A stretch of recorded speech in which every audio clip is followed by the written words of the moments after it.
Goldman Banks.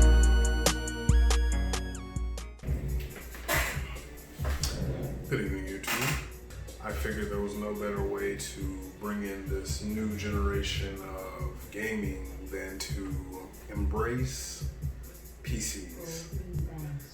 I have assembled a few pieces to build my own PC. Give myself a nice, long-lasting PC with the given changes in the PC gaming world. So that being the 3080, 3070, the 30 series from NVIDIA being announced. I mean, nobody's really slowing down. So I just want to play games on something that does not freeze, something that does not slow down, something that doesn't even glow, it doesn't even light up. Let's take a look at what we got here. So, I might not show it on my face, but I'm extremely excited to be putting this together. It took me quite a while to kind of figure out what I wanted to use in this build, but I definitely knew I wanted it to be super blinged out. RGB plethora right here, even in my case, light the block up. So, right now I guess I'm just gonna go ahead and dive into it. I was previously saying this is actually gonna be my first PC build. So I'm gonna take my time, going really slow to kind of enjoy the overall appreciation of the build. I've spent a lot of time thinking about how I want to do this and what my price points are going to be. Basically, I kind of settled in the region of $1,200. That was my budget. So as you can see, I'll open the box, and right here I have my Ryzen processor. We have some paperwork.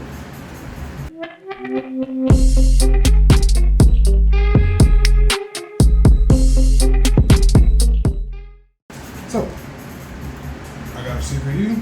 I'm actually not going to take this out until I get to the next fuse, because this is actually very sensitive to electrostatic discharge. I do not want to damage this. I'm going to go ahead and set that to the side.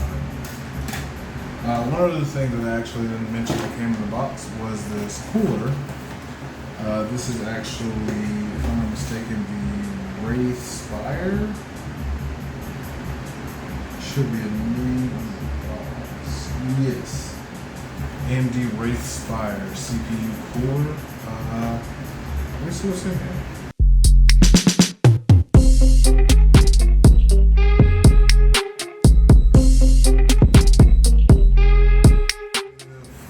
Push comes to shove, I would not mind coming back and using this in my build, but let's take a look and see what else I have.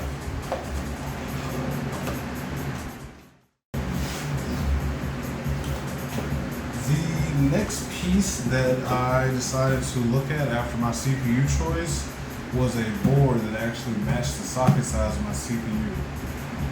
And again, I was also trying to look for something that was going to give me the longest run with my choices. So I decided to go with this Asus TUF Gaming X570 Plus Wi-Fi board. This is actually going to be able to support our Ryzen 5 with our AM4 socket. And the good thing about this is when they come out with the next generation of Ryzen processors, this is one of the boards that's going to be able to continue going on with that next board, the next CPU, I'm sorry. Oh, I just went ahead and opened the box. I got my board in my anti-static bag, and some more things in the box. I'm going to go ahead and just see what else is in here.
mostly because this is my first build, and I'm looking to keep my components safe and free from electrostatic discharge.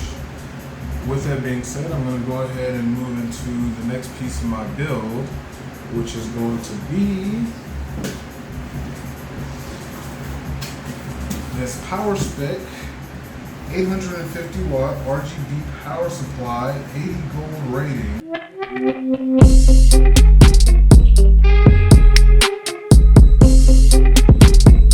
So the reason I chose this particular power supply was because due to the research that I've kind of been doing into building PCs, the one thing that a lot of people were saying was you don't really want to skimp out on getting your power supply, because this could be the make or break decision between frying everything you worked and saved and spent your money on burning up, and actually having something that's going to be worthwhile. I got this from MicroCenter for $139. Let's go ahead and see what's in the box.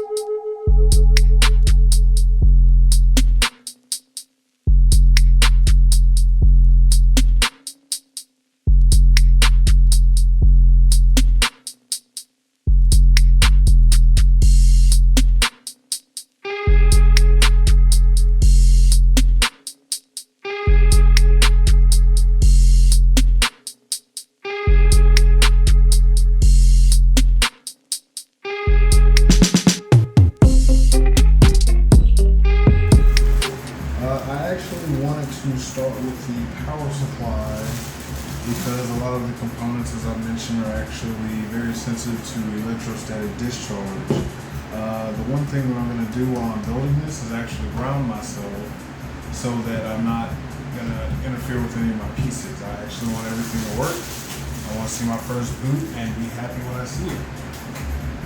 So, just taking a look at this so far.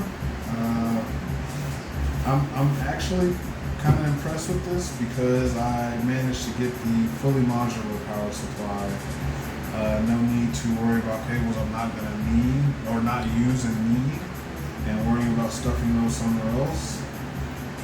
Just right off the bat, kind of looking at this, my orientation that I'm trying to do in my case, I kind of want the RGBs to be exposed, so I'm really hoping that I can kind of pull it off of this fan. So I'm going to go ahead and plug this in and get myself connected to ground.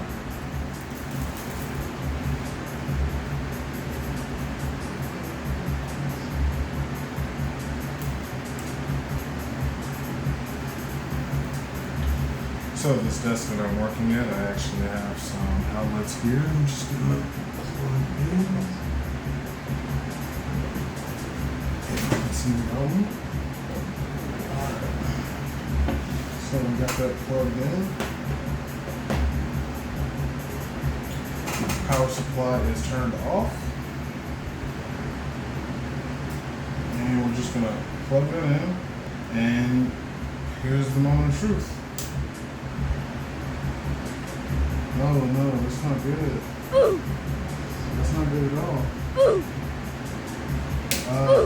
One more.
I decided to go with the anti-stack wrist strap from iFixit.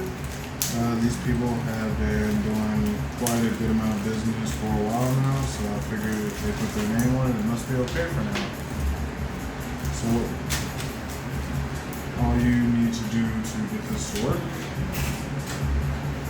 and to protect your components from getting ESD shock, you're just going to, it's kind of stretchy, so you can really just put it on your wrist. You can put it on your wrist, you can put it on your ankles. So, what I will do is a back pedal.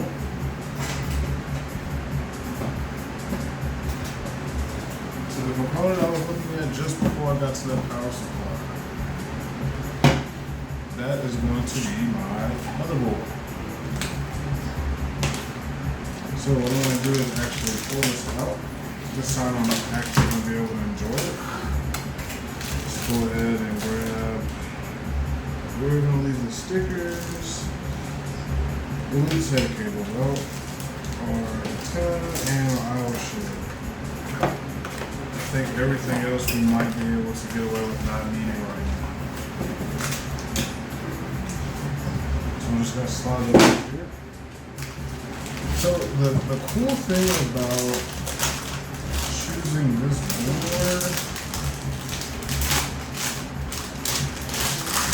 choosing this board with the Ryzen I selected, basically, so the Ryzen that I have, it is a 3rd generation Ryzen. This board works with 3rd generation and 2nd generation Ryzen, but the big distinction is with me using a 3rd generation Ryzen, I'm going to be able to unlock the PCIe 4.0 capabilities of this board, meaning that I'm going to be able to transfer a lot faster from my M2 slot SSDs and my 2.5-inch SSDs. Overall, I really feel comfortable picking this board. I think this is going to be something I'm going to be able to keep for a nice long time. So let's just go ahead and start assembling the pieces on our board.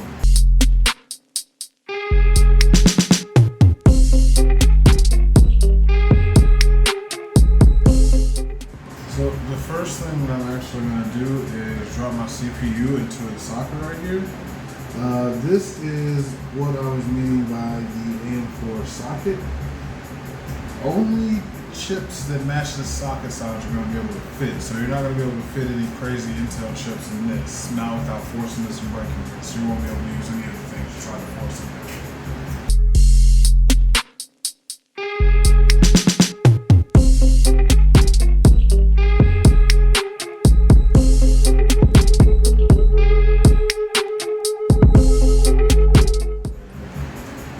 So, with me, just for safety, I always like to touch metal to discharge if I'm holding any static charge.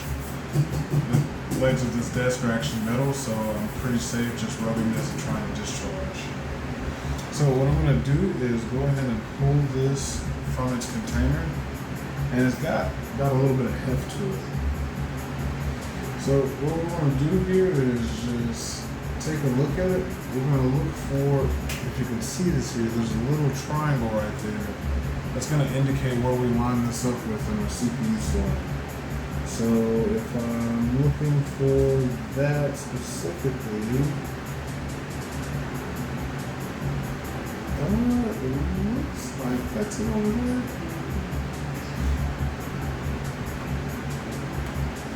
So it just dropped right in. That feels like that's a comfortable fit. Let's see if we can close the arm. The arm is closed and it's not going anywhere. So that's good. Our CPU is now in the motherboard. Let's go ahead and move this plastic out of the way.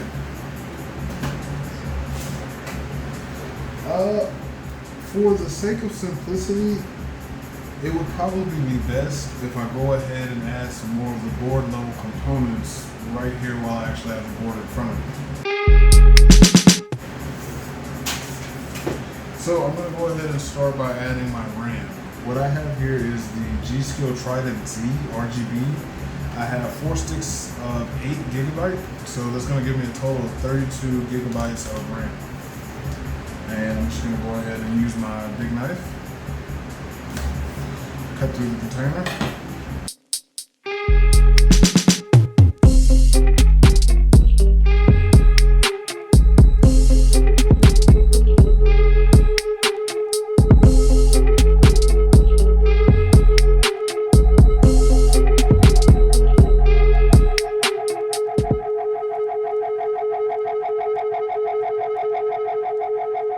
This is again my first build. It appears that these do not actually move. These are fixed. Only these are the ones moving. So with that being said, I'm going to go ahead and just populate my RAM accordingly. And I'm going to make sure that my slots here match up with where I'm going.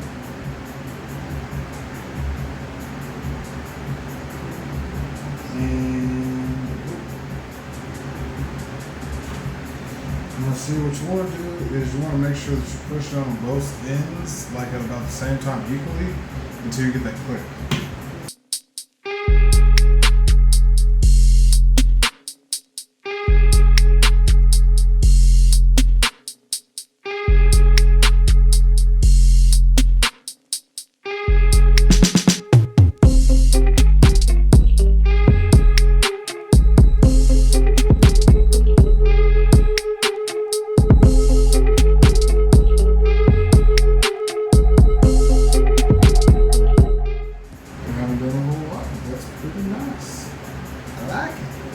So nothing much has changed since where we left off. I just added the RAM. Now I'm just going to go ahead and look to add these M2 cards. So what I have here are 2 Samsung PM961 cards. I was actually really lucky. I was able to salvage these from a damaged machining that I came across. And they're actually going to be able to fit really good in these slots and give me some really good performance. And I'm looking forward to that. So right now I'm looking for the other slot. I see one here, and it looks like the other one's going to get with this. So let me go ahead and grab a screwdriver.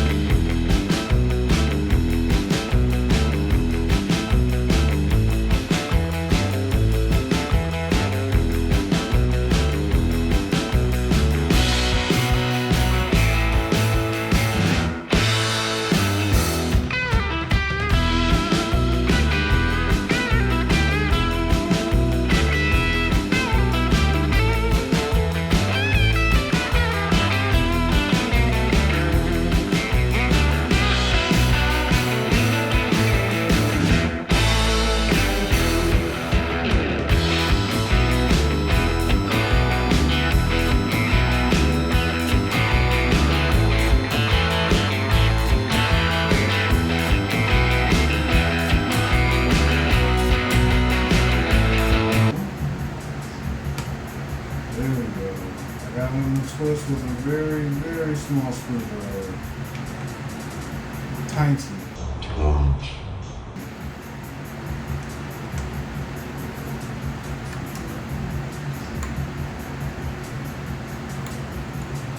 just go ahead and set that to the side and rinse and repeat on the other end. Alright, so we got that out of the way. Okay, so this looks like this is going to be some sort of like adhesive PU. Alright, now it looks like it's a captive screw.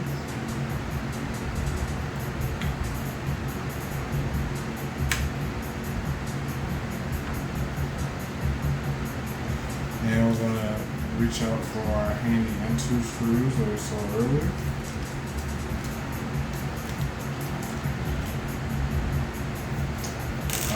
Here trying to rip plastic when I have the big knife. Alright, so here we have some little hexagonal tiles and a small screw. What I'm going to do is pull my M2 card back out of the slot for just a moment. And I'm just going to go ahead and put this in the size slot that matches my card.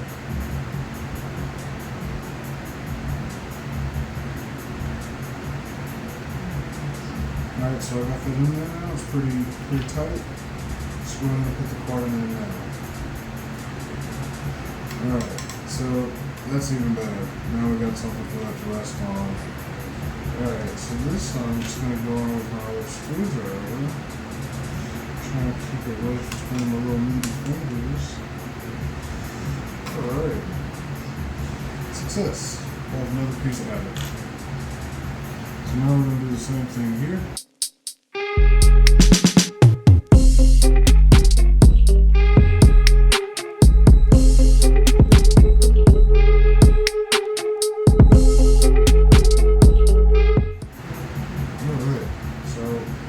We got our RAM, our M2 storage, and our CPU added to the board. So let's go ahead and put this heat shield back on here. Actually, before I peel that off, kind of what the instructions have said.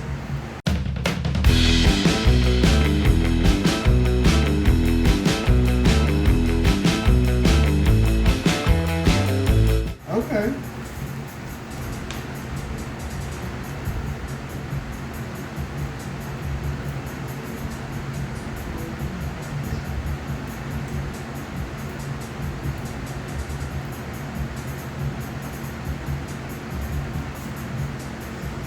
Count yourself removed. I think this was the way that I got this one.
So we got our M2 slotted in, we got our screws underneath them, got our little heat shield back on there.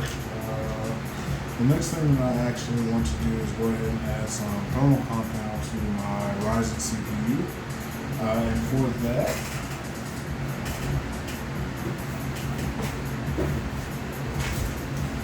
yes, and for my thermal compound, I am going to use some Thermal Grizzly liquid metal compound. This has been something that I've been seeing lately, highly recommended by the guys over at Gamer Nexus. I just kind of figured, why not? This is my first build and I wanted to go somewhere. So we got our container for that. Got a couple of things to clean off our CPU. We got our little thimble for our thing. Oh, this is actually very complicated. So let's take a small break and let me read the instructions.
Now that we got that on there, we would either put some type of CPU cooler fan or all-in-one water cooling type system in there. So in my particular case, what I have is, do I have a link for this? Clear some of the workstation.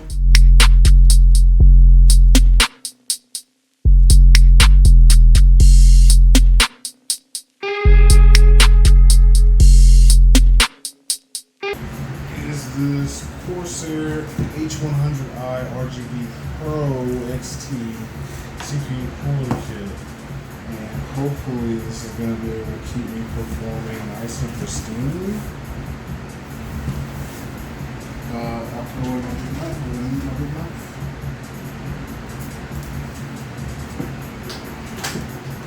So let's just go ahead and break that plastic.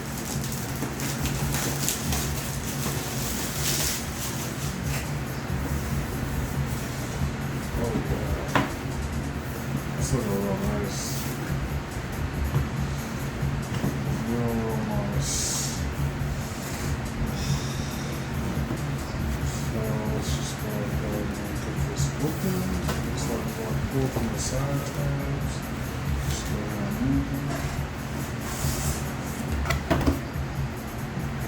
So this is going to be a 240mm construct. Oh yeah. That was what we're looking for.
One eternity later. As you can see, we have now connected cooler to our board. And we're ready to try and see if we can get this wedge into our